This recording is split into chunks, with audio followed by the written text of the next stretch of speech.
Yesterday, I covered how the Gachiakura mangaka Kei Arana was harassed by Twitter police that were offended at her reposting this meme video where this guy's cosplaying, not even really cosplaying, no, he's doing a bit. He's doing a bit with the hair being Jabber from Gachiakura because he's got dreads. So he's like memeing around with leeks with green onions, you know, very simple thing, nothing offensive here at all. Unless you're a terminally online Twitter cop, then yeah, then I guess you're offended at this. And so the Twitter police called her racist for reposting that silly meme video. Wow, how offensive. And so Kay eventually deleted her entire Twitter account over this incident and the harassment that she was dealing with. But before doing that, she also issued this apology to the Twitter police, which reads, "This is a quote from a dance video that recreates the scene by using hair that resembles a leek. I apologize if it caused offense. I will remove the quote. I shared the dance because I found it entertaining, and I had no intention of making fun of the culture." And this is not the first time that people associated with Gachiakura have received backlash and accusations of racism from Western Twitter police, as even months ago, back in January, the official stage play for Gachiakura, including Kei Arana, came under fire for not hiring people of African descent to play some of these characters from Gachiakura. And the stage play's response was that it was going to be very difficult, and it was very difficult for them to find people in Japan that are of African descent that look the part for the specific characters they need to play, speak Japanese, and would even be willing to partake in this anyways. And so the production crew ended up going forward with casting Japanese people for these roles. You can see how that ended up right here. But the Western couch activists then responded by accusing the entire production team of doing blackface. So this was apparently Kei Arana's response back then. Reads, "I asked in advance if the brown-skinned characters in the stage adaptation could be played by an African-American stage actor who could speak Japanese. The response I received was that there are very few African-Americans in Japan who can speak Japanese and act in a stage production based on a manga.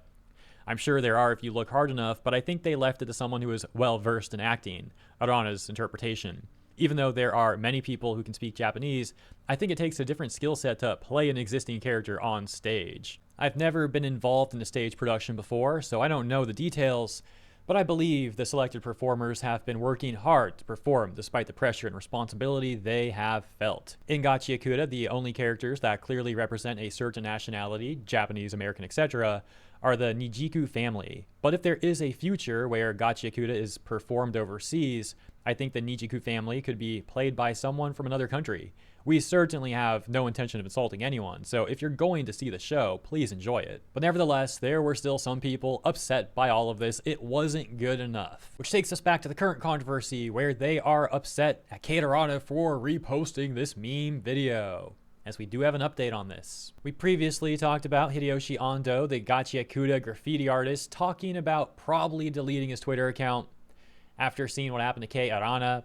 And it turns out the update is, yeah, he has indeed went through with that. He has deactivated, he's deleted his Twitter profile. Crazy timing too. Apparently yesterday was dude's birthday.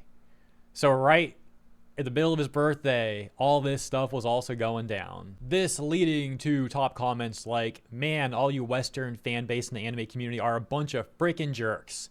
First the creator of Gachiakura, and now the graffiti artist.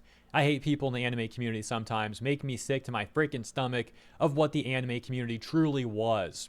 But like I said yesterday, this isn't the anime community. This is a subset of a subset. This is literally the leftist preachy crowd, the modern audience virtue signaling crowd, the couch activists that invade spaces only to cause problems and LARP as if they're fans when they really aren't.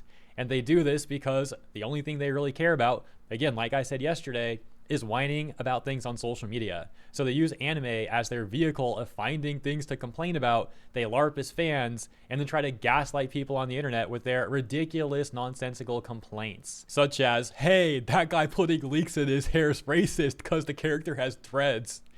You know, like, get a life, dude.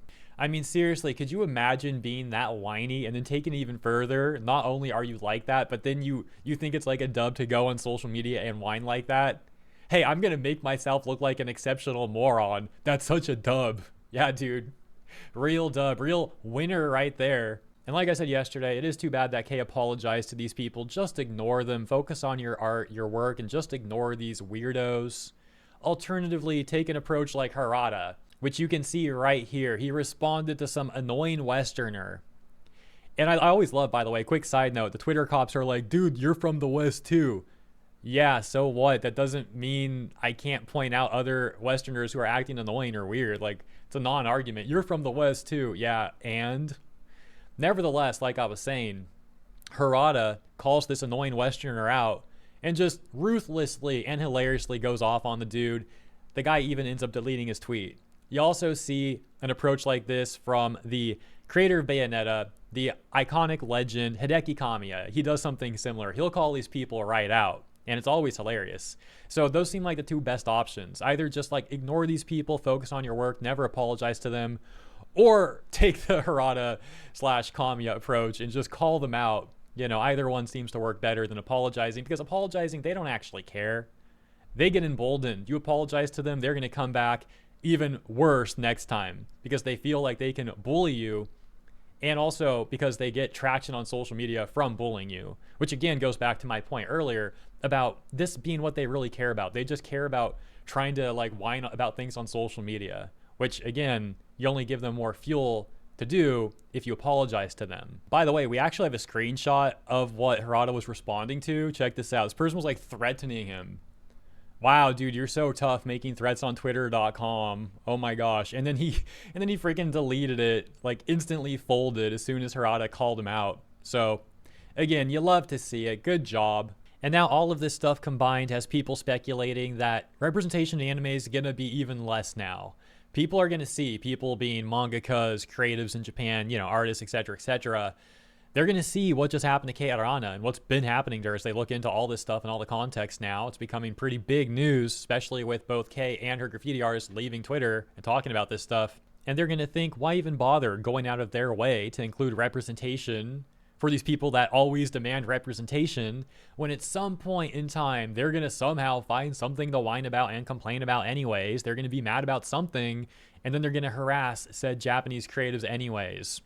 Unless they're quite literally walking on eggshells around them. And then even then, they'll still find something to whine about because, like I've said many times, that's really what it's all about for these people. They just want to whine on social media. Another case in point right here. His account says, reality is, if you're going to have black characters and black culture in your creation, you're going to attract black fans, and you need to learn how to treat those fans and black people in general with respect and listen to their voices. We got Madam Savvy again with another savage response here, says, or you can just shut the frick up and either enjoy the content or move on with your life. The entitlement is insane and no one else does this stuff. Make your own stuff if you're so upset with what someone else makes. But let me also remind you the context, even though you don't need the reminder. But the context to the OP is people offended at a leak meme, at an onion hair meme. That's what they're so mad about. She retweeted a meme of a guy with onion hair. Oh my gosh. And they're acting like it's an actual civil rights violation. Like, dude, major mountain out of a molehill moment, massive drama queens, just massive self-report to being way too privileged in life that this is the stuff you whine about. And ultimately, now the damage control is full force, really trying to spin this as Kay's fault. We got a lot of tweets like this going around. I'm just going to read a few of them because I think we all get the point here anyways. But for example, this post talks about someone who apparently got backlash for being one of the people going after Kei Arana, and they try and paint that person and the other people that were going after Kei Arana out as the victims. It reads, Arana really leaving her fans to deal with insane amounts of harassment just because she doesn't want to own up to her stuff and instead blocks random people. This all could have been avoided if she took accountability, and Nat does not deserve this. We got a bunch of top responses like this. Harasses a woman, wonders why people are mean to you online. You guys are not the smartest apples.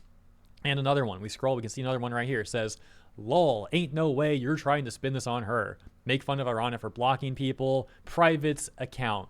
This is Arana's fault.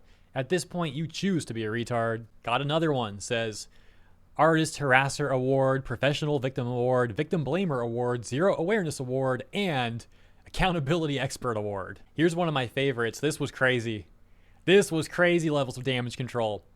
Bro tries to blame the entire anime community for what the Twitter police, what whiny leftists on social media did to Kei Arana. Says, I'm going to reiterate my point a few days ago. Kei Arana did nothing wrong here.